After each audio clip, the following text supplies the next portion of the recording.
Selamat siang, pemirsa, penikmat, penonton media Surya, MDTV dan Antonius Madawatung Channel.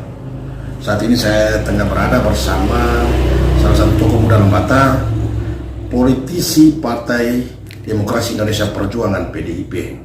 Beliau juga hari ini terjun dunia politik praktis, akan maju calon legislatif Lembata. Bung Nando atau Yono Kano POB ini sudah memberi advis banyak hal untuk masyarakat, baik hukum, pendidikan, dan lain-lain.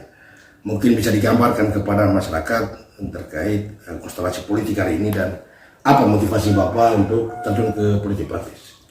Baik, terima kasih rekan-rekan media yang siang hari ini memberikan kesempatan kepada saya untuk berbicara.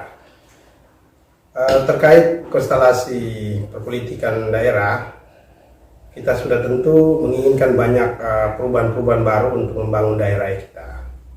Sasaran kita hari ini ya kepada rakyat yang hari ini sudah tentu ide-ide baik, gagasan-gagasan baik yang akan kita lakukan untuk mencerdaskan dan mendidik rakyat kita agar bisa terlibat secara baik untuk menentukan pilihan politik dalam rangka membawa perubahan nasib daerah ini.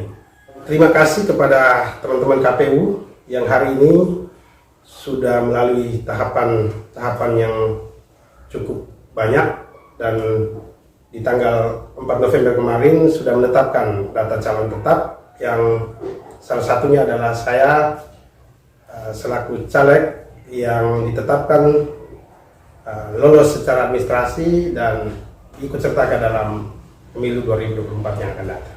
Motivasi saya sendiri yang pertama, keinginan merubah keadaan daerah kita dan juga menggunakan idealisme dan ideologi saya yang juga tentu sejalan dengan PDI Perjuangan, di mana kepentingan kita adalah mengurus jutaan hajat hidup orang banyak yang nantinya bisa kita suarakan melalui gedung Petenina apabila terpilih dan didukung oleh rakyat. Harapan-harapan ini sudah tentu harus seiring sejalan dengan cara kita memberikan pendidikan politik praktis yang benar.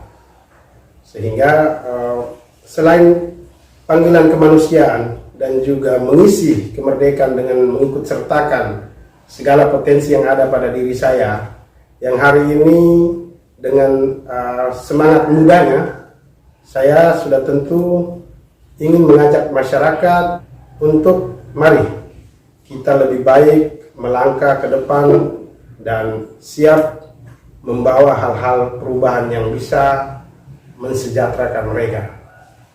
Jadi saya kira secara konstelasi perpolitikan daerah, semua partai hari ini yang ditetapkan oleh KPU semua adalah partai yang sudah lolos secara administrasi dan kemudian mempunyai para calon-calon yang berkompeten, yang mungkin sudah teruji secara integritas, kapabilitas, dan intelektualnya, yang hari ini dipersembahkan ke publik untuk kemudian masyarakat bisa bertatap muka, berdiskusi secara langsung, mungkin menimbang, mengukur, kemudian menentukan pilihan nanti di 2024 yang akan datang.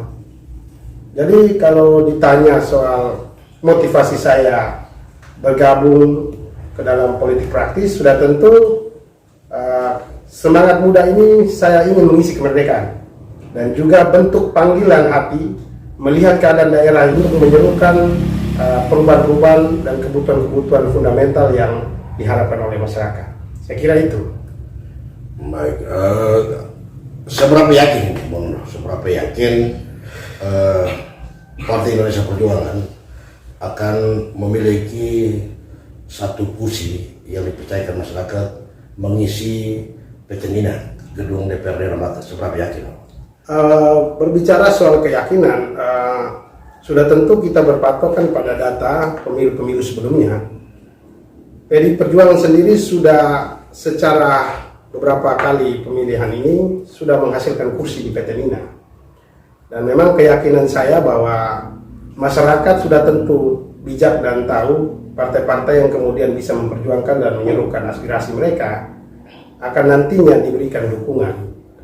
Nah, sejauh ini yang saya amati, dukungan-dukungan dari masyarakat juga masih terus ada terhadap partai kami. Sehingga saya sangat percaya bahwa di perhelatan Pileg 2024 yang mendatang, khususnya Dapil 3, PD Perjuangan sudah tentu akan memperoleh kursi dari dukungan masyarakat. Baik. Ini kita berandai-andai, Bung Nando. Kita berandai-andai jika nanti tadi Bung Nando sampaikan bahwa PDIP diyakini punya satu kursi. Jika seandainya kepercayaan masyarakat itu tertuju ke Bung Nando, mungkin apa yang mau dilakukan Bung Nando? Jika kemudian masyarakat mempercayakan Bung Nando sebagai wakil mereka melalui Partai Demokrasi Indonesia Perjuangan untuk duduk di Parlemen Lembata? Baik, saya kira ini pertanyaan yang cukup menarik ya. Memang secara pembuktian hari ini kita belum melalui tahapan proses untuk kemudian bisa merasa percaya diri bahwa kita dipilih. Tetapi ketika memang nantinya rakyat ini memberikan dukungan dan apabila saya diberikan restu itu, sudah tentu dengan potensi dan kemampuan kita untuk duduk mewakili aspirasi mereka, ya kita harus banyak memberikan perubahan-perubahan, lebih fokus kepada pengawalan kepentingan-kepentingan aspirasi dari bawah. Kita tahu bahwa banyak persoalan-persoalan yang selama ini diresahkan oleh mereka ini belum terjawab.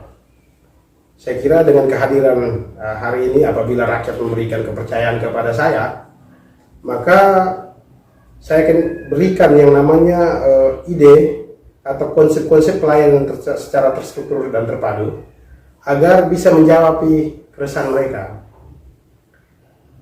Sudah tentu kita harus melahirkan satu sistem pelayanan terpadu yang bisa menyasar pada kepentingan-kepentingan mereka dengan melahirkan sekian banyak program yang bisa juga secara inisiatif pribadi maupun melalui pembahasan bersama dengan pemerintah, dan tidak lepas juga melalui komunikasi kita secara berjenjang melalui beberapa rekan-rekan kita yang nantinya juga berada di tingkat provinsi maupun pusat. Saya kira dengan kondisi kemampuan keuangan daerah kita yang juga terbatas, dan hari ini kita tahu bahwa Lembata dengan kondisi pemulihan ekonominya kemarin dengan besarnya pinjaman, sudah tentu konsentrasi kita tidak harus kemudian berdebat yang cukup jauh hanya dengan keadaan kondisi keuangan kita ini, tetapi bagaimana kepiawaian kita selaku politisi-politisi yang nantinya terpilih, kita lakukan komunikasi, lobby-lobby secara berjenjang dari provinsi sampai ke pusat agar bantuan-bantuan baik APBN dan APBD 1 ini bisa terkucur turun. Karena kalau kita berkutit pada persoalan-persoalan daerah dengan kemampuan keuangan kita yang juga masih terbatas, saya kira keluhan-keluhan mereka ini juga tidak bisa 100% bisa kita layani. Sehingga memang kita butuh satu semangat dan kekuatan yang besar untuk kemudian bagaimana melahirkan ide, gagasan untuk melayani mereka secara terstruktur dan masif, agar nantinya mereka tidak mengeluh atas sekian persoalan-persoalan yang masih tertinggal hari ini. Saya kira itu. Baik pemirsa, itulah bincang-bincang kita singkat kita dengan politisi muda Lembata yang kini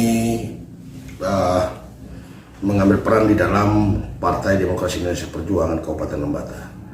Mungkin pada kesempatan yang sama juga saya mengajak masyarakat Lembata untuk gunakan hak pilih, karena dengan satu suara Anda juga menentukan nasib bangsa ini, menentukan nasib kabupaten ini ke depannya.